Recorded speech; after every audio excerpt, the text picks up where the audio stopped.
नमस्कार दोस्तों, current time spotlight में आपका स्वागत है। आज हमारे साथ हैं प्रमोद कुमार गुप्ता, जो विजडम पब्लिक स्कूल के चेयरमैन हैं। उनकी कई फैक्ट्रीज़ भी हैं, कई इनोवेटिव प्रोडक्ट उन्होंने बनाए हैं। हमारे इंडियन गवर्नमेंट भी काफ़ी उनके प्रोडक्ट को यूज़ करती है। रोटरी क्लब के वो प्रेसिडेंट भी हैं और साथ में कई सारी समाज सेवा के काम वो करते रहते हैं। तो आज हम उनके बारे में जानेंगे, कैसी थी उनकी जर्नी, कैसे एक इंसान जिसके पास कुछ भी नहीं था, मतलब आर्थिक रूप से भी उतने स्ट्रांग नहीं थे, उन्होंने कैसे इतना बड़ा एम्पायर बनाया, समाज सेवा करने के लिए प्रेरित हुए और आज भी बड़ी सिंपल लाइफ जी रहे हैं। कोई भी बहुत ज़्यादा शो ऑफ नहीं है। तो आज हम उनके साथ हैं, जानते हैं इनके बारे में कि कैसे उन्होंने ये सब किया। नमस्कार। नमस्कार। सबसे पहला क्वेश्चन तो ये है कि कैसे आपने अपना स्टार्ट किया, आपके इनिशियल जर्नी कैसी थी? मतलब क्या आपके बचपन में, चाइल्डहुड में भी क्या इसी तरीके की लैविश लाइफ, जैसे हम आपके स्कूल्स बड़े देखते हैं बट आप बड़े सिंपल हैं? देखिए, मेरा जो जन्म हुआ है एक किसान परिवार में हुआ है और मैं 56 बोर्न हूँ। और उस समय किसानों की स्थिति बहुत ठीक नहीं हुआ करती थी, क्योंकि इरिगेशन के कोई साधन नहीं हुआ थे। और अगर पानी आ गया तो फसल ठीक हो गई, नहीं आया तो सूखा पड़ गई। तो बहुत उनके स्रोत नहीं हुआ करते थे और बड़ी मुश्किलें हुआ करती थी। बेशक पिताजी के पास अच्छी खासी ज़मीन थी, लेकिन उन्होंने एक शौक़ था, मुखिया जी थे गांव के, तो वो ज़मीन बेच के अपनी बेटियों की शादी की। तो फिर बाद में जब मैं इस लायक हुआ तो ज़मीन बहुत थोड़ी सी रह गई और पढ़ने के लिए मुझे 8 तक मैंने गांव से 4 किलोमीटर दूर स्कूल में शिक्षा की और 5th मैंने गांव के स्कूल में किया, जहां मैंने अभी जब मैं प्रेसिडेंट रोटरी क्लब अलीगढ़ बना तो उसकी शुरुआत का पहला दिन मैंने अपने गांव से शुरू किया और उस जगह से शुरू किया। मैं दर्जा 5 में पट्टी बुद्धगा पे और अपना बोरा लेकर के पढ़ता था। आज कहने को वो स्कूल अब बहुत पुराना हो गया। मेरी बड़ी सिस्टर जो शारदा यूनिवर्सिटी जिनके नाम पर, वो भी वहीं की पढ़ी हुई हैं। तो जब मैंने अभी पिछले 4 साल पहले मुझे लगा कि इस स्कूल की स्थिति बहुत दयनीय हो गई है, तो हम लोगों ने वो 5 कमरे का नया स्कूल बनवाया। और जब रोटरी क्लब का हमारे गवर्नर ने ये कहा कि हमें इस बार बच्चों को बैग देने, स्कूल बैग्स देने, तो स्कूल बैग ऐसे लोगों को देने जहाँ वास्तव में बहुत आवश्यकता है।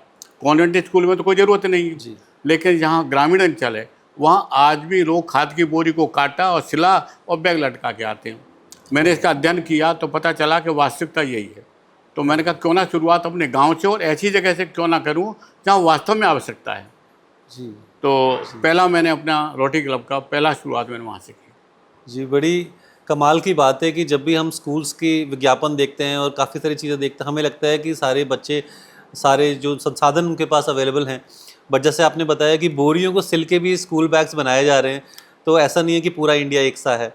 काफ़ी आई थिंक हमने जो देखा है वो 5 to 10% ऑफ इंडिया है और बाकी 80-90% इंडिया देखिए, अभी भी इसमें कोई शक नहीं कि बेसिक शिक्षा विभाग ने स्कूलों की स्थिति बहुत अच्छी कर दी है।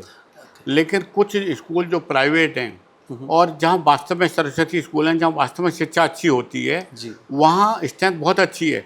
जबकि सरकारी स्कूलों में स्ट्रेंथ 50-60 हैं, जबकि जिस स्कूल में मैं पढ़ा हूँ वहाँ 175 स्टूडेंट हैं और वो पूरी तरह प्राइवेट है।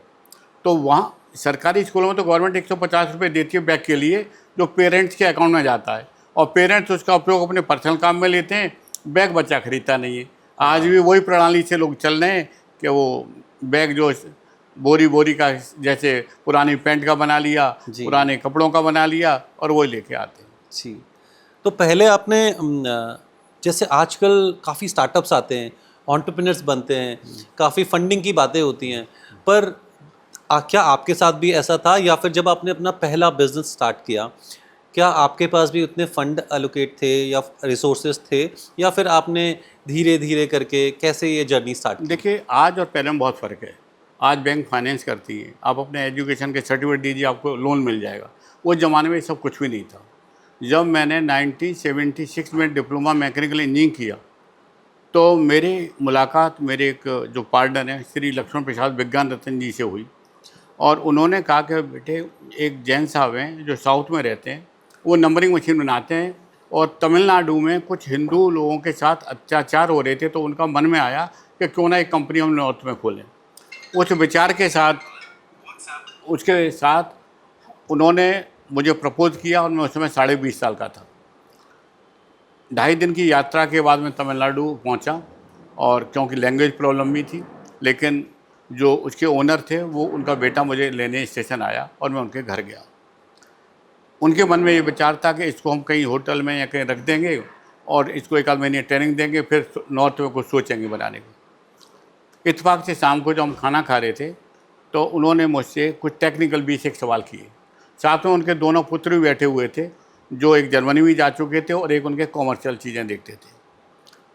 रियली मैंने उन आउट ऑफ 20 क्वेश्चन में से 18 क्वेश्चन का उनको जवाब बड़ा सेटिस्फैक्ट्री दे दिया। तो उन्होंने उसी समय अपने बेटों से कहा कि देखो, ये अभी गांव का लड़का अभी स्कूल पास आउट आया है, इसने मुझे इतने सवालों का सेटिस्फैक्ट्री जवाब दिया है और तुम लोग नहीं बता पा रहे। तो उनको थोड़ा सा उन्होंने अपने घर में चर्चा की, बोले अपनी वाइफ से कि ये लड़का ठीक लग रहा है मुझे, अच्छे परिवार का है, क्यों ना इसे हम घर में ही रख लें, और छोटे बेटे की वाइफ कहीं गई हुई है तो उसके साथ रह लेगा। ये बड़ा सौभाग्य था, मेरे लिए लकी बात थी। अदरवाइज शायद होटल में रहता, लैंग्वेज प्रॉब्लम आती, फूड प्रॉब्लम आती, तो शायद मेरा मन नहीं लगता। कि एनीवे मुझे सुबह वो लेके जाते थे फैक्ट्री अपनी कार से, और रास्ते में कुछ ना कुछ बताते जाते थे। 1 महीने मैंने ये नंबरिंग मशीन क्या होती है पहली बार वहाँ सुना, देखा, और मेरे मन में उन्होंने ट्रेनिंग दी मुझे, और वहाँ वो मुझे क्लब में ही ले गए थे। और उनकी एक इम्पॉर्टेंट बात ये मुझे अच्छी लगी, एक यहाँ का बहुत जिमखाना क्लब था, और जिमखाना क्लब में वो हम लोग पार्टी में गए, तो मुझसे बोले कि प्रमोद जो लौट के आ रहे थे कि तुम ये सोच रहे हो कि जैन साहब ने ड्रिंक्स क्यों ली। मैंने सोच रहा हूँ बात तो बहुत अच्छी करते हैं। तो मुझसे बोले बेटे देखो ऐसा है, पहले तो ज़िंदगी में कोई शौक़ नहीं होना चाहिए, और कहीं परिस्थितिवश कहीं उसकी इम्पोर्टेंस हो तो कोई बुराई नहीं है, एक उनके साथ फेलोशिप करने में कोई बुराई नहीं है। देखिए वो बैठा था, वो सुपरटेंडेंट था, वो एक्साइज डायरेक्टर था, वो ये था, और वो उस कंपनी के बहुत बड़े मालिक थे। तो ये एक लेवल बनाने के लिए बहुत आवश्यक है, लेकिन इसको हैबिट में मत डालिए। तो वहाँ से मैंने ये भी सबक लिया कि कभी चीज़ की हैबिट ना करो, कभी ज़रूरत हो तो उसके साथ थोड़ा सा अगर कहीं पार्टी में करना है तो वहाँ तक करिए, उससे ज़्यादा आगे मत बढ़िए जी। तो वहाँ से आने के बाद हम लोग यहाँ अलीगढ़ में आके, और एक छोटी सी गराज में एक ड्रिल मशीन थी, एक छोटी ड्रिल मशीन थी, और एक मेरे साथ हेल्पर था। हम दोनों के साथ हमने नंबरिंग मशीन की रिपेयरिंग शुरू की। दुनिया भर की ब्रांड की नंबरिंग मशीन आती थी। हिंदुस्तान में मिस्टर JP जैन की जो नंबरिंग मशीन थी वो भी बहुत पॉपुलर नहीं थी, उसमें भी बहुत खामियां थी, लेकिन वो चलती थी। तो मैंने यहाँ आकर के उन डिफरेंट तरह की मशीन, जापान की, जर्मनी की, उन सब मशीनों की रिपेयर शुरू की। उससे मुझे एक बेसिक आइडिया आया कि किस मशीन में क्या क्वालिटी है, किस में क्या डिसक्वालिटी है जी। तो उसके बाद धीरे धीरे मैं दोबारा चेन्नई गया। एक मशीन होती है टाइप हाई नंबरिंग मशीन, जिससे बैलेट पेपर पर नंबरिंग होती है। उसका मैंने 3 दिन का कोर्स किया, उसकी रिपेयरिंग का। Come back to Aligarh. ये सौभाग्य की बात है, ये ईश्वर की कृपा है कि इत्तेफाक से वो जो नंबरिंग मशीन है, टाइप हाई नंबरिंग मशीन, जिससे बैलेट छपता है, हिंदुस्तान में इतने इलेक्शन हुए भाई 2-2 साल बाद मिड टर्म पोल, कि हमारे पास जितनी भी स्टेट गवर्नमेंट थी उनकी मशीनें रिपेयरिंग की आती रही, और उससे हमें ठीक ठाक इनकम जनरेट हो गई। कोई बहुत कैपिटल हम लोगों ने नहीं लगाई, एक 5-10 हज़ार की कैपिटल से वो कारोबार शुरू किया, लेकिन वो बार बार जो गवर्नमेंट के इलेक्शन से, और फिर हम उनकी इंपोर्ट करके सप्लाई भी करने लगे धीरे धीरे। तो उनसे हमें ठीक एक अच्छी आमदनी हो गई। और फिर एक पार्टी थी यमुनानगर की, उसने कभी नंबरिंग मशीन बनाई थी और वो सक्सेस नहीं हुआ, तो उसका हमने प्लांट सेकेंड हैंड खरीद लिया जी। और ख़रीदने के बाद, क्योंकि मुझे उसकी प्रैक्टिकल नॉलेज थी कि क्या हमें करना है, हिंदुस्तान के बाइंडर्स और प्रिंटर के लिए किस तरह की मशीन की आवश्यकता है, तो हमने उसको मॉडिफाई करके और धीरे धीरे नंबरिंग मशीन बनाना शुरू की। और आज हमारा ब्रांड पूरे एशिया में न्यूएक्स के नाम से बहुत फेमस है, और ईश्वर की कृपा से हमारे पास एडवांस ऑर्डर रहते हैं, और जितना मैन्युफैक्चरिंग कर पाते हैं वो सप्लाई हो जाती है। धीरे धीरे जब हमने एग्जीबिशन में हम इनकी स्टॉल लगाते थे तो कस्टमर आता है डिफरेंट तरह के, कैसा मेरी रिक्वायरमेंट है कि 3 लाइन की मशीन चाहिए, batch number, packing date, MRP। तो क्वेश्चन बहुत बढ़िया था, रिलेटेड था हमारे प्रोडक्ट से। हम एग्जीबिशन के आए और उसके बारे में सोचा, तो हमने प्रोटोटाइप बना करके बना ली और फिर उसका मैन्युफैक्चरिंग शुरू किया। आज हमारे जो मिनी प्रिंटर हैं, जिसको बैच प्रिंटिंग मशीन भी कहते हैं, जितना दूध, घी, मक्खन, जितने दुनिया भर के प्रोडक्ट हैं, आज गवर्नमेंट की ये कंपलसरी है कि उनको ये batch number, manufacturing date, expiry date, use by, MRP डालने की मशीन ज़रूरी है। और उसका सब्स्टिट्यूट सिर्फ हमारे पास है, जो हमारा प्रोडक्ट आज पूरे हिंदुस्तान और एशिया में जाता है। मेरा आज माल नेपाल जा रहा है, श्रीलंका जाता है, बांग्लादेश तो बहुत जाता है, और अभी मैंने नाइजीरिया में काफ़ी मशीनें सप्लाई की जी, इंडोनेशिया में की, अभी बैरूत जा रहा है माल, और अभी सीरिया भी जा रहा है। आज ही सीरिया का ऑर्डर है। तो धीरे धीरे पूरे वर्ल्ड में हमारा प्रोडक्ट लोग लाइक करने लगे और ऑर्डर आने लगे, और फिर ईश्वर की कृपा रही जी। तो जब आपकी एजुकेशन कंप्लीट की, आई थिंक का ये 78 का टाइम रहा होगा, 76 का टाइम रहा होगा, तो तब तो पूरे इंडिया में सिर्फ एक ही आई थिंक एक लहर थी कि बस जॉब करनी है, कैसे भी जॉब मिल जाए। तो कैसे, क्या आपके परिवार वाले संतुष्ट थे इस डिसीजन से? बताता हूँ। जब 76 में मैंने पास आउट किया फर्स्ट डिवीज़न और पोजीशन होल्डर था मैं वहाँ का, तो मेरा जॉब इरिगेशन में लगा, और दूसरी मेरे पास ऑफ़र थी BHEL की। अब वो इसी बीच में मैं ट्रेनिंग कर आ चुका था। अब मुझे ये लगा कि यहाँ तो मैं यार हाथ काले पीले कर रहा हूँ, क्योंकि एक ही आदमी और अपने हाथ से मशीन खोल ली, बिल्कुल मैकेनिक का काम था समझिए, और दूसरा था JEE का जॉब। अब ये चर्चा जो घर में हुई, तो मैं जिन मौसी जी के पास अलीगढ़ में रहता था, वो गांव की कहावत में उन्होंने कही मेरी मदर से कि बहन, ये नौकरी में कहाँ भागा फिरेगा, एक ही लड़का है तेरा, ईश्वर चाहेंगे तो हो सकता है इसी में बहुत तरक्की हो जाए। और ये बात ऐसी स्ट्राइक मेरे मन में करी, तो मैंने चलिए संघर्ष करते हैं जी, और शुरू करते हैं, और ईश्वर ने। तो मौसी जी को थैंक यू बोला आपने? हाँ बिल्कुल बोला, और आज भी याद करता हूँ, और ये शब्द आज भी आपसे कह रहा हूँ जी जी। तो उसके बाद ये स्कूल का, क्योंकि ये बिल्कुल डिफरेंट इंडस्ट्री है, एजुकेशन एंड एक कॉर्पोरेट वर्ल्ड, कॉर्पोरेट में आपने पूरा अच्छा कर लिया, बट फिर एजुकेशन का कैसे ध्यान आया? 2003 में मेरे जो भांजे हैं प्रदीप कुमार गुप्ता, जो शारदा यूनिवर्सिटी के चांसलर भी हैं, मेरे उनके बड़े नज़दीकी रिश्ते रहे, हर मेरे पास भी रहे वो 2 साल। और उन्होंने मुझसे एक दिन कहा कि मामा जी, ईश्वर की कृपा से आप आज के पास पैसा भी है, ज़मीन भी पड़ी हुई है, क्यों ना स्कूल खोलो। मैंने भाई क्या स्कूल में ऐसा है? बोले एक ही बात है, एक तो आप पुण्य का काम कर रहे हैं, शिक्षा देना महादान नंबर 1, नंबर 2 पेरेंट्स आता है आपको पैसा देता है, एडवांस पेमेंट सिर्फ इस वजह से मिलता है, आपका कितना ही बढ़िया जो काम है फिर भी आपको ऑर्डर लेने के लिए जाना पड़ता है, और उसके बाद पेमेंट आता है। ये ऐसा प्रोफेशन है जहाँ एडवांस पेरेंट्स पैसा देता है, और उसका बच्चा कुछ बन जाता है तो वो ज़िंदगी भर याद करता है कि कहाँ के पास आउट है। तो मेरे मन में ये बात अपील करी, और मैंने 2003 में 2-3 बीघा मेरी ज़मीन है सिटी साइड, वहाँ से शुरू किया। और ईश्वर का सहयोग ऐसा रहा कि पहली साल ही 376 बच्चे हमें मिल गए, और 376 का मतलब है कि स्कूल माइनस में नहीं गया, मतलब सैलरी अच्छी जाती रही, और धीरे धीरे वो प्रोग्रेस करता रहा। और जब वहाँ 1000 बच्चे हो गए तो 6 का आया। इस बीच हमने ये जगह 31 बीघा, ये भी हमने 10 पार्टनरों में खरीदी हुई थी। अच्छा। और मेरा ये सौभाग्य रहा कि धीरे धीरे पार्टनर करते रहे, और मैंने उनकी ज़मीन खरीद के आज 31 बीघा। लेकिन इसमें मेरे एक पार्टनर है महेशन गुप्ता जी, जो 1976 तक मेरे साथ क्लासमेट थे। अच्छा। 78 में मैंने उन्हें बुला लिया था, इंडस्ट्री में पार्टनर बनाया, और आज हम दोनों पार्टनर हैं, हमारे मिरर हाउस हैं। अच्छा। और आज हमारी 2nd जनरेशन इसमें काम कर रही है। और अभी मीडिया में दैनिक जागरण में पिछले महीने आया है कि 50 वर्ष का 2 दोस्तों की आज एक ही मकान, एक जैसा रहना, एक जैसी हो। कई बार कहा जाता है कि जब 2 डिफरेंट फैमिलीज़ के या सेम फैमिली के भी आजकल तो पार्टनर्स होते हैं कंपनी में, तो वो कंपनी ज़्यादा कॉन्फ्लिक्ट आते हैं, बट आप लोगों ने 50 साल कंप्लीट किए, तो congratulations for that. Thank you. Education industry में क्या रिफॉर्म भी कुछ लाना चाहते हैं आप? क्योंकि कई बार हम सुनते हैं कि जब लॉर्ड मैकॉले इंडिया आए, उन्होंने इंडिया सिस्टम को कुछ ऐसा बना दिया जिससे कि हमारे जो स्टूडेंट्स हैं वो जॉब के लिए तैयार हो जाएं, बट हमारे जो पुरानी एजुकेशन होती थी उससे हमको एंटरप्रेन्योरशिप और बहुत सारी चीज़ों की जानकारी मिलती थी। क्या हम उन रिफॉर्म्स को भी देख रहे हैं? किस तरीके से हम अपने स्कूल को बढ़ा रहे हैं? देखिए, ये जो आपने प्रश्न किया बहुत सही प्रश्न किया है।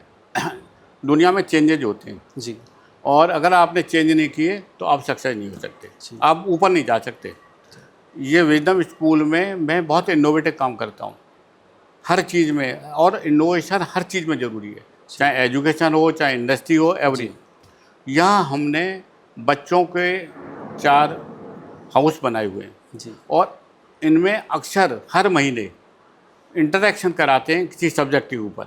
ओके दूसरा, हर साल हम साइंस एग्जीबिशन लगाते हैं, और साइंस एग्जीबिशन में not for our college, other college उनको भी बुलाते हैं, और उसके बाद जो बेस्ट मॉडल होते हैं उसमें बच्चों को R&D करने के लिए फाइनेंशियली सपोर्ट भी करते हैं। और ये सोचते हैं कि शायद हमारा बच्चे का कोई मॉडल इतना हिट कर जाए, जैसे एक मॉडल मेरे यहाँ बच्चे का जो पराई होती है धान की, और उसको लोग जलाते हैं, उससे प्रदूषण होता है गाजियाबाद, दिल्ली, NCR में। उसका ये मॉडल जो है अभी ये समझ लीजिए कि भोपाल में भी सेलेक्ट हो गया है, 3 जगह सेलेक्ट हो गया, और वो आगे चल रहा है। और हो सकता है कि जो उसने इनोवेशन किया है एक मॉडल, एक लोगों के लिए एक साधन बन जाए, जिससे लोग इस जो दुष्प्रभाव है उससे बच सकें। इतनी अच्छी सोच और इतने इनोवेशंस के साथ, क्योंकि आपने खुद अपनी पहले जो कंपनी जो फैक्ट्री बनाई है उसमें काफ़ी इनोवेशन किए खुद जी, से, जी। और वही सोच शायद आप एजुकेशन में भी लेके आ रहे हैं। Of course. क्या यही रीज़न है कि आपका स्कूल टॉप 10 में CBSE में आया है ऐसा? नहीं, मैं तो टॉप 10 में नहीं, और उससे भी आगे हम लोग। देखिए, हमने 2003 में शुरू किया है, और अलीगढ़ के मोस्ट प्रॉब्ली जो बड़े स्कूल हैं वो हमसे 10 या 15 साल पहले के हैं। आज स्थिति ये है कि लास्ट ईयर मेरे बच्चे जो CBSE के 90-80 स्कूल्स हैं उनमें टॉप 10 में 6 पोजीशन विजडम की थी, और इस साल 3 पोजीशन है। और हमेशा CBSE में टॉप 10 में कोई ना कोई पोजीशन विजडम की रही है, चाहे 10th में या 12th में। वाह। और इसके पीछे सोच भी है। देखिए, एक सोच तो ये होती है कि पैसा कमाना है, जी और ये भी प्रोफेशन बन गया, इसमें कोई शक नहीं। जी चाहे जितनी बड़ी बड़ी यूनिवर्सिटी हैं, सब लोग पैसा कमाने के लिए चला रहे हैं। जी मेरी सोच बनाते वक्त भी यही थी, और आज भी यही है कि तेरा तुझको अर्पण काल आ गया मेरा। जी मतलब मैं इस विद्यालय को इसी सोच के साथ चला रहा हूँ, जी। क्योंकि मेरे पास अपने, क्योंकि मेरा सिंपल लिविंग है, मैं बहुत लग्जरी लाइफ जी। नहीं। मेरा अभी 225 गज का मकान है, इसके बावजूद भी सादा गाड़ी इस्तेमाल करता हूँ, जी तो मेरे बहुत खर्चे नहीं, और उस खर्चे के मेरे पास रिसोर्सेज आज भी हैं। आज भी मैं फैक्ट्री में 10 से 5 तक उसी तरह काम करता हूँ जो 2003 से शुरू की थी, उसी तरह। चाहे यहाँ मेरा ऑफिस बहुत लग्जरी है, जी बढ़िया है, क्योंकि यहाँ सभी तरह के लोग आते हैं, लेकिन मेरी फैक्ट्री में आप जाओगे तो मैं बहुत साधारण तरीके से रहता हूँ, वर्करों के बीच में रहता हूँ, और उनके साथ मेरा आज भी रिलेशन, मेरे यहाँ 30-30 साल से लोग आज भी जॉब कर रहे हैं। मैंने देखा कि कई सारे स्कूल्स हैं जिनके ओनर्स जब आते हैं तो पोर्शे, फरारी, ऑडी, मर्सिडीज बड़ी बड़ी गाड़ियों में आते हैं। आपकी सिंपल लाइफस्टाइल से ये पता चला कि स्कूल तो आपने बहुत अच्छा बिल्ड कर दिया, लेकिन अपने को वही डाउन टू अर्थ रखा है। बट इसके पीछे भी कोई रीज़न तो होगा। देखिए, रीज़न ये है कि अगर आप स्कूल के रिसोर्सेजों को अपनी पर्सनल लाइफ में इस्तेमाल करोगे जी या बढ़िया कोठी बनाने में करोगे, तो निश्चित तौर पे जो स्कूल का डेवलपमेंट है वो नहीं हो पाएगा। आज मेरा स्पोर्ट्स कॉम्प्लेक्स है, जी मैं ज़्यादा तो नहीं कह सकता, यूपी में कोई ना कोई पोजीशन रखता होगा। क्लासरूम है, अब मैंने वॉशरूम की बात कही, आज भी आप एयरपोर्ट से और मेरे स्कूल के वॉशरूम को देख लीजिए। जी निश्चित तौर पे इस तरह के बनाने में पैसा तो बहुत खर्च होता है। जी एक वॉशरूम में 2-2 लाख रुपए मिनिमम जी खर्च हुए। तो या तो ये अच्छा कर लो, या अपनी पर्सनल लाइफ अच्छी कर लो, जी करना एक ही अच्छा है। तो ये सोच के ऊपर करता है। जी। इसके अलावा आप मतलब आपके क्या शौक हैं अदर देन दिस? क्योंकि मैंने देखा सिंपल लाइफ तो है, क्या जैसे लोग नॉर्मल लोग मूवीज़ देखते हैं, बाहर जाते हैं, पार्टीज़ करते हैं, क्या आपके ये सब शौक हैं? नहीं, ये मेरे कोई शौक नहीं है, ना मैं पार्टी करता हूँ, ना मूवी देखता हूँ। मेरे शौक समाज सेवा का ज़रूर है। जी मैं अग्रवाल समाज के ज़्यादातर अलीगढ़ के संगठनों का महामंत्री रहा, अध्यक्ष रहा, आजकल पैटर्न हूँ, और रोटरी क्लब में भी काफ़ी मैं अच्छी तरीके से सक्रिय हूँ, और इसी की वजह से आज मैं प्रेसिडेंट हूँ। और जो मेरा रोटरी क्लब अलीगढ़ है, जी ये रोटरी 3110 का सबसे बड़ा क्लब है। मतलब जो काशीपुर से झांसी तक है, उसका सबसे बड़ा क्लब है रोटरी क्लब अलीगढ़, जिसका मैं प्रेसिडेंट हूँ। और यहाँ भी मैंने, देखिए, शुरुआत कहाँ से की, हमारे यहाँ इंस्टॉलेशन होता है, जी और उस पर सारे गवर्नर्स वगैरह बुलाए जाते हैं, जी ड्रिंक्स भी चलती है, सब चीज़ें चलती हैं। मैंने वो नहीं किया। जी मैंने पहले दिन जब ज्वाइन करते हुए कहा कि मैं इंस्टॉलेशन नहीं करूँगा। जी इस इंस्टॉलेशन में कम से कम 5-6 लाख रुपये खर्च होता है। मैं उस 5-6 लाख को बचत करके किसी सोशल वर्क में लगाऊंगा जो एक स्थायी हो, जिससे समाज को लाभ मिले। इस सोच के साथ मैंने रोटरी क्लब में काम करूंगा जी। हाँ, वो फिजूली खर्ची नहीं रहेगी। जी। जो भी देखिए, हम क्वार्सी मोक्षधाम है जिसको मैं 10 साल से देख रहा हूँ, आज बिल्कुल मैंने स्वर्ग आश्रम जैसा बना दिया है, और रोटरी क्लब का ही है। जी। मेरे प्रयास हैं कि उसको और अच्छा बना पाऊँ। एक साझा चूल्हा चलता है गांधी आई हॉस्पिटल में, जहाँ मरीज आते हैं। अब वो रोटी कैसे बनाएं, तो हमने रोटरी क्लब ने एक सिलेंडर, गैस और सारी चीज़ें रखी हुई हैं, तो महिलाएं अपने परिवार के लिए रोटी वही बना लेती हैं। गैस तो रोटरी क्लब प्रोवाइड करता है जी। ऐसे ही सिलाई केंद्र बनाया DS डिग्री कॉलेज में, वहाँ गरीब महिलाओं को प्रशिक्षण दिया जाता है जी। उससे वो अपनी रोजी रोटी कमाती हैं, और उसका जो खर्चा है वो रोटरी क्लब अलीगढ़ वहन करता है। तो इस तरह के काम पहले से भी चल रहे हैं, और मैं उसका बढ़ावा देने की कोशिश करूँगा। जी। तो अब नेक्स्ट स्टेप क्या है आपके लिए, क्योंकि आपने एजुकेशन में इतना अच्छा काम कर लिया है, क्या आप यूनिवर्सिटी बनाने की सोच रहे हैं या कुछ भी प्लान है आपके? नहीं साहब, अब तो मैं आपको सच बताऊं, मैं नाउ आई एम क्रॉस 70 साल पूरे हो गए जी। अब ये ज़्यादातर जिम्मेदारी मैंने अपने बच्चों को दे रखी है। एक बेटा बेंगलोर में IBM में है, बाकी 2 बेटे स्कूल देखते हैं जी। और मेरा तो अब ये है कि मैंने एक फार्म हाउस बनाया हुआ है जी। मैं वहाँ अपने जो मेरा पुराना पैतृक किसान वाला काम है जी। मैं वहाँ उसी को कुछ अच्छा और करना चाहता हूँ। अच्छा, ये तो बहुत अच्छी सोच है। इंडस्ट्री के बारे में अभी क्या है, आप क्या अपनी जो इंडस्ट्री अपने फैक्ट्रीज लगाई है, क्या उनको ग्रो कराना चाह रहे हैं? देखिए, इंडस्ट्री तो अभी भी बहुत अच्छी चल रही है, ईश्वर की कृपा है, और कोशिश है कि और अच्छी हो, कुछ और नया बने जी। ये हमेशा सोच रहनी चाहिए जी। क्योंकि प्रोडक्ट का ऐसा होता है कि आज ये प्रोडक्ट बहुत अच्छा चल रहा है, कल ये जीरो हो जाता है। हाँ। आप PCO देख लो, हाँ। इतने चलते थे, लोगों को रोजगार मिल जाता, आज जीरो है। आज जीरो है। नंबर ऑफ प्रोडक्ट चीज़ें ऐसी हैं जो ऐसी बिल्कुल आउट हो जाती हैं, ख़त्म हो जाती है। जी। तो हमेशा कुछ ना कुछ नया करता रहना चाहिए। जैसे नंबरिंग मशीन बनाते थे हम जी। उसके बाद हमने बैच कोडिंग बनाई, हमने ऑनलाइन कोडिंग मशीन बनाई जो पानी और दूध मक्खन में पैक होता है, उसके ऊपर जो आप कोई भी डेयरी का प्रोडक्ट देख लीजिए उसके ऊपर बैच नंबर, पैकिंग डेट होता है। ये मेरी मशीनों से होता है जो ऑनलाइन कोडिंग मशीन कहलाती है। और नाइजीरिया में पानी बहुत पैक होता है और पाउच में पैक होता है, वहाँ मैंने 3 साल तक जितना मेरी मैन्युफैक्चरिंग कैपेसिटी थी वो पूरी नाइजीरिया में जाती थी, और उसमें नेचुरली प्रॉफिट भी होगा जब किसी कंट्री को एक्सपोर्ट करेंगे। तो सोच ये होनी चाहिए कि कहाँ किस चीज़ की डिमांड है और हमारे से रिलेटेड हम कुछ बना सकते हैं और अच्छा, तो वो बनाना चाहिए। जी। तो इसकी जो रिसर्च होती है ये कौन करता है? आपके पास टीम है क्या आप खुद करते हैं? नहीं, ये तो मैं और मेरे एक पार्टनर है MC गुप्ता जी, हम 3 लोग हैं। अच्छा। कुछ ना कुछ आपस में डिस्कस करते हैं और चीज़ें बनती जाती हैं। ऐसा कोई टेक्निकल स्टाफ नहीं है, हम लोग खुद ही सब टेक्निकल हैं। अच्छा। कोई देखिए, बहुत सी चीज़ें तो कस्टमर सिखाता है सर। जी, फीडबैक। कस्टमर कहता है मुझे ये चाहिए। हाँ। अगर आपने उसको सोच लिया तो आप कुछ कर पाएंगे, और आपने कहा यार ये तो एकाध है, ठीक है, आज एक कस्टमर है, कल 2 होंगे, कल 10 होंगे, 100 होंगे। जी। और ये सोच करके हमें कुछ चीज़ें बनानी चाहिए। नहीं जी। जी। तो कई बार सुनने में आता है कि शारदा यूनिवर्सिटी बनने में कहीं ना कहीं आपका भी कुछ तो हाथ है, तो आप उसमें कुछ? नहीं, मैं आपको बताऊं, मेरी शारदा सबसे बड़ी बहन थी और वो इतनी अच्छी थी, उनकी नेचर इतनी अच्छी थी कि वो हम और उनमें दोनों में इतना अंतर था कि वो भैया नहीं कहकर बेटे ही कहती थी मुझसे। शारदा आपकी सिस्टर का नाम है? मेरी सिस्टर का नाम। तो ये बात किसी को भी शायद पता नहीं होगी। वो मेरी सबसे बड़ी बहन है और बिल्कुल मुझे बेटा कहती थी। और एक बात और मैं आपको बताऊं, मैं PME पॉलिटेक्निक मथुरा में पढ़ता था और मैं एक बार आगरा गया, जाड़ों के दिन थे जी। मेरे पास बहुत अच्छा स्वेटर नहीं था जी। ये मैं भूल नहीं पाता हूँ। तो उन्होंने जीजाजी को कहा कि प्रमोद आया है और ये अब वो स्कूल में पढ़ रहा है, अच्छे स्कूल में, तो इस पर मैंने देखा अच्छा स्वेटर नहीं है जी। तो वो शाम को जब आए तो उस वाल का बहुत बढ़िया स्वेटर मेरे लिए लेके आए।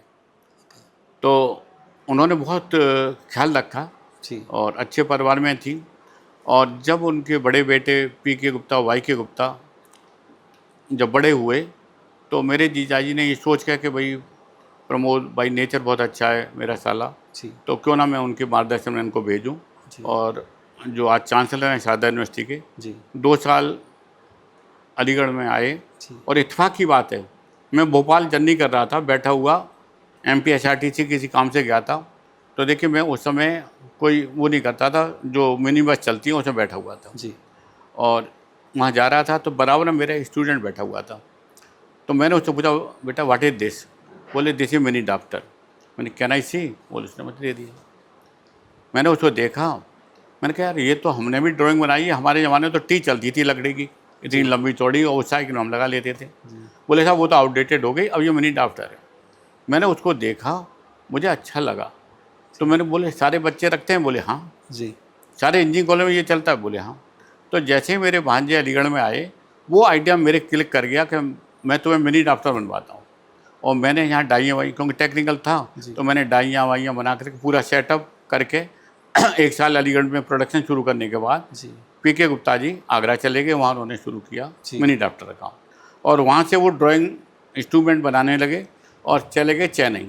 चेन्नई में प्राइवेट इंजीनियरिंग कॉलेज बहुत हुआ करते थे और वो वहाँ ऑर्डर लिया करते थे। जी तो उनके दिमाग में ये बात आई कि यार ये इंजीनियरिंग कॉलेज में बड़ा मार्जिन है। जी। और लकीली एक उनको अच्छा सा टेंडर मिल गया सप्लाई का, जी। उसमें ठीक ठाक पैसा उन्हें मिला। जी इमीडिएटली उन्होंने किराए की बिल्डिंग लेकर के और इंजीनियरिंग कॉलेज शुरू किया। जी और वहाँ से ईश्वर की कृपा रही कि 1, 2, 3 इंजीनियरिंग कॉलेज, फिर सीरीज लग गई, जी। फिर शारदा यूनिवर्सिटी। तो काफ़ी लकी रहा आपके साथ उनका काम करना एंड नहीं शारदा यूनिवर्सिटी। और उसके बाद शारदा यूनिवर्सिटी के बाद ही आपने अपना ये स्कूल स्टार्ट किया जैसे आपने बताया। नहीं, इंजीनियरिंग कॉलेज के बाद शारदा यूनिवर्सिटी तो बाद में बनी है। जब उन्होंने इंजीनियरिंग कॉलेज बनाया था जी एक दूसरे वाला, तब उन्होंने मुझसे कहा था 2003 में, जी और उसके बाद हमने ये शुरुआत की 2003 से। जी।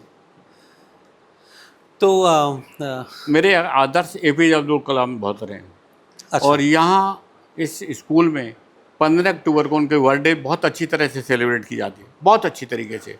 एक ग्रांड शो होता है उनकी बर्थडे पे एक बहुत बड़ी साइंस एग्जीबिशन होती है, फ्यूज होता है, डिफरेंट, और सारे अलीगढ़ के स्कूल इन्वाइट होते हैं और उनको सारा लंच वगैरह सब प्रोवाइड करती है। कॉम्पिटिशन्स होते हैं, जी यहाँ के कमिश्नर और DM आते हैं। और एक हम ये जनरेट करने की कोशिश करते हैं कि देखिए कलाम साहब के क्या करियर था, किस तरीके से, मतलब मेरे प्रेरणा स्रोत हैं सर वो। आज भी मैं उन्हें अपना प्रेरणा स्रोत मानता हूँ। देखिए वो कलाम साहब मेरे ऑफिस भी आए थे, वो लगा हुआ है, वो लगा हुआ है। और मैंने उनके नाम पे एक APJ अब्दुल कलाम हॉल बनाया, जो मैं आपको दिखाता हूँ। जी 400 लोगों का बैठने का AC हॉल है। जी और जिस दिन उनकी डेथ हुई, जी और डेथ की पहली शोक सभा मेरे विद्यालय में हुई, और उसी दिन मैंने उस हॉल का नाम APJ अब्दुल कलाम के नाम पर रख दिया। शोक सभा वाले दिन ही मैंने अनाउंस किया कि अब इस हॉल का नाम doctor APJ Abdul Kalam hall होगा। जी। तो आपकी लाइफ भी काफ़ी इंस्पायर्ड दिखती है, वैसी सिंपल लिविंग आपकी अभी दिख भी रही है। APJ तो कैसे आपने कब से उनको फॉलो करना शुरू किया? देखिए मैंने उनकी 1-2 पुस्तकें पढ़ी, और मेरे जो एक पार्टनर थे वो उनके बड़े मित्र थे, मिस्टर लक्ष्मण प्रसाद जी। जी और उनकी उनसे करस्पॉन्डेंस चलती रहती थी। और उसी जब अलीगढ़ में वो आए तो उनके घर पे ही वो आए थे, और मेरा ऑफिस वहीं है। वहाँ मेरी उनके चाय पे चर्चा भी हुई। जी उसके बाद दूसरी मुलाकात भी हुई आगरा में, जब वो हिंदुस्तान कॉलेज में आए थे। वहाँ का ये फ़ोटो लगा हुआ है इधर, जी हिंदुस्तान कॉलेज का। और मैंने उनका सिंपलिसिटी देखी, और उनका सोच ये थी कि देखिए कुछ समाज के लिए ऐसा करो कि जो एक उदाहरण बने। और शिक्षा एक ऐसा क्षेत्र है जिसमें आप बहुत अच्छा कर सकते हो। जी तो मुझे और भी उनसे प्रेरणा मिली। और आज भी मैं APJ अब्दुल कलाम के प्रति बहुत समर्पित हूँ। बच्चों को उनके आदर्श हमेशा बताता रहता हूँ। सर आप क्या स्कूल में क्लासेस भी लेते हैं? नहीं, सॉरी, अभी कोई क्लास नहीं, बट आप मोटिवेट करते हैं बच्चों को मोटिवेट मैं करता रहता कि कैसे आप कैसे? APJ का कलाम सर के तरह आप रहिए और कैसे उनके आदर्शों को हूँ। देखिए एक फॉलो और चीज़, एक कभी कभी बच्चे आ जाते हैं, शरारती बच्चे होते हैं, मेरे पास आ जाते हैं। जी तो मैं उससे कहता हूँ देखो बेटा ऐसा है आप अपने को ठीक कर सकते हैं। जी मैंने कहा मैं 3rd डिवीज़न रहा हूँ, 2nd डिवीज़न रहा हूँ, 1st डिवीज़न भी रहा हूँ, और टॉपर भी रहा हूँ। जी इसलिए मैं जानता हूँ कि कैसे चीज़ें खराब होती हैं और कैसे अच्छी होती हैं। जी तो मैं उनको खराब चीज़ों के बारे में बताता हूँ, और फिर कैसे चीज़ें अच्छी बन सकती जी। हैं। आप ये मत सोचो कि आप अच्छा नहीं कर पाएंगे। जब आपकी सोच बदल जाएगी, आपके अच्छे साथी मिलेंगे, आप अपना टाइम टेबल बनाएंगे, तो चीज़ें अच्छी हो सकती हैं। मैं अपना एग्जाम्पल बिल्कुल निसंकोच स्टूडेंट के साथ शेयर करता हूँ। जी ऐसे में टीचर्स के साथ भी करता हूँ जी। कि मैं बहुत बड़ा आदमी नहीं हूँ, मैं बिल्कुल आप जैसे लोगों में से हूँ। क्या प्रमोद कुमार गुप्ता जी एक रिलीजियस पर्सन है? नहीं, मैं बहुत रिलीजियस तो देखिए, मैं पूजा पाठ पे तो नहीं विश्वास करता, कर्म पे ज़्यादा करता हूँ। नहीं कर, अच्छा कर्म पे करते हैं। कर्म पे करता हूँ। जी और कल भी मैं अपने घर में, मेरी डॉटर इन लॉ से कुछ मेरी बातचीत चल रही थी, जी बोले पापा जी मैं मंदिर जाऊँगी 1 घंटे रोज़। मैंने बेटा I am not agree with you, जी मैं इससे बिल्कुल सहमत नहीं। जी शायद 1 घंटा घर में अगर कुछ और अच्छा करो जी तो ज़्यादा बेहतर है। जी ईश्वर से तो इतना ही मान लो कि मुझे सद्बुद्धि दे दे, दैट इज़ एनफ। जी। तो और कर्म। फिर एक मैंने 2 उनको और सुनाए। जी मैंने कबीरदास जी कहते थे, कल की बात है ये, जी कि पहाड़ पूछे हर मिले तो मैं पूछूं पहाड़, जहाँ से तो चाकी वाली पीस खाए संसार।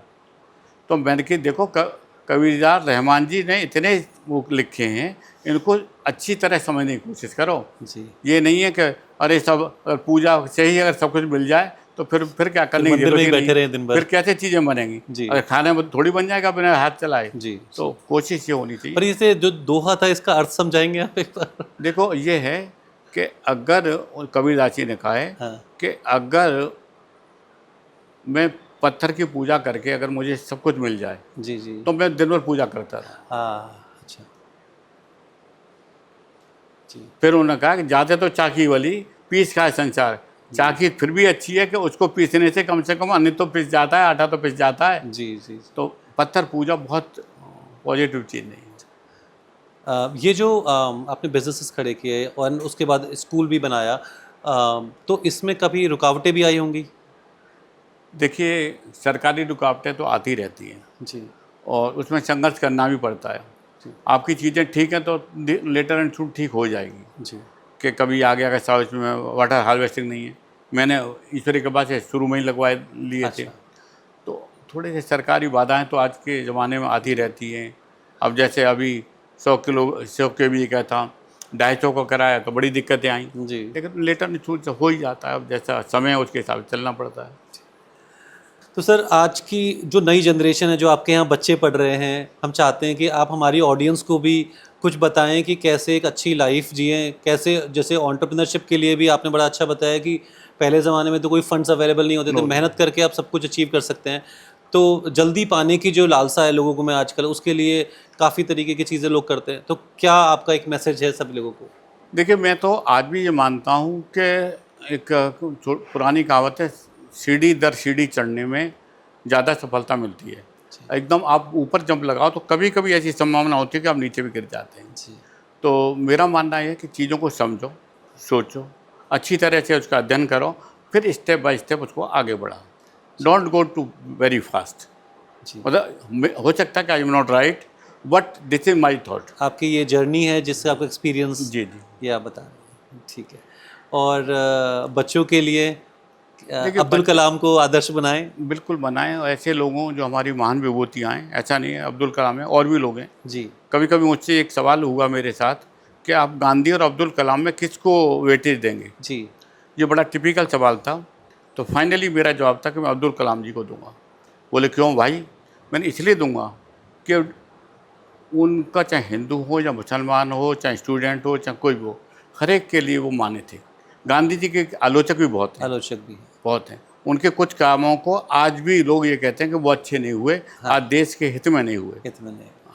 जी लेकिन कलाम साहब के चाहे वो साइंटिफिक काम है, चाहे मिसाइल बनाई, चाहे अग्नि अस्त्र जी। बनाया, कोई भी किया, वो सारे देश हित में थे। देश हित में थे। जी तो मैं तो बच्चों को भी यही कहता हूँ भाई, कलाम जैसे आदर्श को अपनाइए और एक टाइम टेबल बनाइए लाइफ में जी कि मुझे इतने समय स्कूल से जाना है, सोना भी है, खेलना भी है, खेलना भी बहुत ज़रूरी है, जी और इतने घंटे हमें रेगुलर अपना स्कूल का काम करना है। अगर आपका टाइम टेबल ठीक है और आप उस पर चल रहे हैं तो निश्चित आपको सफलता मिलेगी। जी। और सवाल ये आता है कि कभी कभी एग्ज़ाम में बहुत अच्छे स्टूडेंट सक्सेस नहीं कर पाते। हाँ तो एक दिन ये सवाल आया तो मैंने उनको कहा देखो ऐसा है सबसे पहले तो आप एक बार पेपर पढ़ लीजिए, जी फिर जो सिंपल क्वेश्चंस हैं पहले उनको करिए।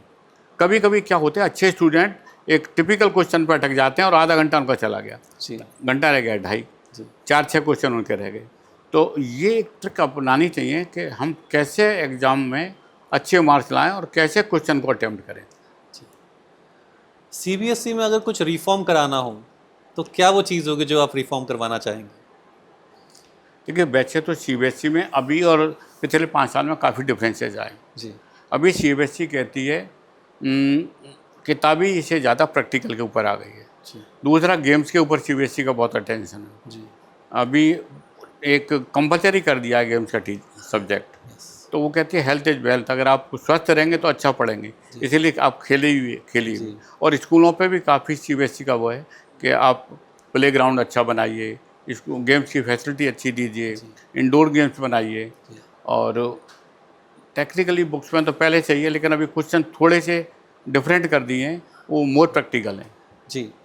तो हम कभी देखते हैं कि सीबीएसई का जो पैटर्न था वो कुछ साल पहले उन्होंने चेंज किया था कि अभी कुछ मार्क्स बेस्ड ग्रेडिंग नहीं होगी, एंड फिर सडनली ये वापस लिया डिसीजन। हाँ, देखिए, वो जो सीबीएसई का वो था, वो बहुत गलत था। I am not agree with. पहले तो कोई बच्चा फेल ही नहीं होगा। जी तो बच्चों में एक धारणा आ गई थी जनरली कि जब फेल ही नहीं होना तो क्या हुआ, जब बहुत ज़्यादा पढ़ने की पढ़ना ही आवश्यकता क्यों? क्या है। जी वो बिल्कुल भी जो था वो नॉन प्रैक्टिकल था। मैं बिल्कुल भी उससे सहमत नहीं था। जी। लेकिन मजबूरी थी, ऐसे बच्चे आते थे, खुरापाती भी होते हैं बच्चे, जी डिफरेंट तरह के होते हैं, और उनको कोई सबक ही नहीं मिल रहा पास फेल का। जी तो अब दूसरे में भी ये धारणा आ जाती है, अरे यार वो तो बिल्कुल खेलता रहता है, उदम भी मचाता रहता है, वो भी जी पास हो गया, मैं भी पास हो गया, व्हाट इज़ जी द डिफरेंस। जी तो देखिए, डिफरेंस तो होना ही चाहिए। जी जो बच्चा स्कॉलर है उसको अच्छे मार्क्स ला रहा है, उससे प्रेरणा कैसे ले आदमी, तो प्रेरणा लेनी चाहिए। जी। कई बार ऐसे एग्जाम्पल लिए जाते हैं कि फॉर एग्जाम्पल हम किसी बंदर से बोले कि आप स्विमिंग करो, या फिर किसी एक मछली से बोले कि आप पेड़ में चढ़ो, तो वो एक स्कूल में भी अगर उसको स्टूडेंट से कंपेयर किया जाता है कि हो सकता है कि कोई स्टूडेंट अच्छा हो किसी एक स्किल में बट पढ़ाई में नहीं हो, तो उन लोगों के लिए ऐसे रिफॉर्म्स किए गए थे, लेकिन इनको वापस ले लिया गया अभी। जी। तो शायद इसकी यही वजह है कि कॉम्पिटिटिवनेस बनी रहे, या और ट्वेल्थ के बाद ही जो स्पेशलाइजेशन है, जो उनका ग्रेजुएशन है, जी। उस टाइम पे लोग डिसाइड करें कि वो क्या स्किल सेट में जाना चाहते हैं, बट एक basic education is important for everybody, कि इतना तो सबको करना ही है। एक और बड़ी मिस्टेक होती है, जब बच्चा 10th पास करता है तो मेरे पास आते हैं, सर मुझे तो पीसीए भी चाहिए। तो मैं उनसे कहता हूँ, क्यों चाहिए बेटा, ये बताओ तुम मुझे। जी हम दोनों में इंटरेक्शन होता है, तुम मुझे कन्वेंस कर रहे हो तो मैं तुम्हारी बात मान लूँगा, मैं तुम्हें कर दूँ तो तुम मेरी बात मान लेना। जी बोले सर ठीक है। कैसा, वो मेरा जो भाई था वो इंजीनियर बन गया और आज इस कंपनी में काम कर रहा है। जी ओके। मैंने, बेटा ऐसा है, मैं तुम्हें एक एग्जांपल देता हूँ आज का, कि एक मेरे परिचित के 2 बेटे थे, और एक बेटे को तो उन्होंने बीटेक करा दी, हम्म और एक बेटे को घर में रख के 12th के बाद बीटीसी करा दी। फाइनली रिजल्ट ये रहता कि बीटेक वाले को जॉब नहीं मिलता, क्योंकि बहुत अच्छा टैलेंटेड लड़का नहीं था। हाँ और जो 12th के बाद बीटीसी करी, उसको 65,000 की गांव के पास ही जॉब मिल गई। जॉब मिल गई। तो पहली तो उसने अपने फादर के साथ खेती बाड़ी जिसमें कारोबार में थे उसमें हेल्प की, प्लस 65,000 घर बैठे ला रहा है, और बीटेक वाले को आज भी 30-40 हज़ार का जॉब नहीं मिल रहा। तो ये होता है समय की बात। जी तो हमें ये देखना है कि हमेशा पीसीएम ही अच्छी नहीं है, कभी कॉमर्स का भी ज़माना आता है। जी तो समय के हिसाब से आप ये मत करिए कि मेरे भाई ने ऐसा किया था, या चाचा ने ये ऐसा किया था, या पड़ोसी ने ऐसा किया था। जी आज क्या समय है उसके हिसाब से आप अपने को रखिए, जी तब तो आपको ठीक रहेगा। आपका ये डिसीजन ठीक नहीं है कि मेरे भाई ने कर ली तो मुझे पीसीएम ही चाहिए। जी जी तो मैं काफ़ी कन्विंस करता हूँ इस बात पे, जिस तरह के टिपिकल लोग आते जी। हैं और पेरेंट्स भी आते हैं उनके साथ, तो मेरी बड़ी जदोजहद होती है। हाँ और 90% तो मैं लोगों को कन्विंस कर देता हूँ, 10% नहीं भैया मुझे तो पीसीएम ही चाहिए। PCM तो भाई ठीक है, एज यू विश, जैसा आप चाहो। जी ठीक है। आज का ये पॉडकास्ट यहीं पे हम समाप्त करते हैं, और कई अच्छी बातें आपने बताई, कई सारे ऑडियंस एंड स्पेशली पेरेंट्स बड़े आपकी बातों को सुन के इंस्पायर होंगे आई थिंक, क्योंकि जो बच्चों को आपने एक तो डॉक्टर एपीजे अब्दुल कलाम को फॉलो करने की बात बताई, और आप अपनी लाइफ में उसको उतार भी रहे हैं काफ़ी हद तक, जो मैं भी देख रहा हूँ। एंड अभी हम आपके जो फार्म हाउसेस हैं एंड बाकी सारी चीज़ें हैं जो वो भी विजिट करेंगे, देखेंगे, हम शूट करेंगे उसे भी। और हाँ, और बहुत ही अच्छा एक एक्सपीरियंस रहा यहाँ पे आने का। इतना पॉजिटिव फीलिंग है। कई चीज़ें मैंने भी सीखी और कई सारी चीज़ें मैं भी अपनी लाइफ में इम्प्लीमेंट करूँगा, आपने जो भी सिखाया। Thank you sir, thank you. And I wish कि हम जल्दी दोबारा मिलें और कुछ नई डेवलपमेंट के साथ दोबारा से एक पॉडकास्ट करेंगे। Thank you so much sir. Okay, all the best sir. Thank you sir.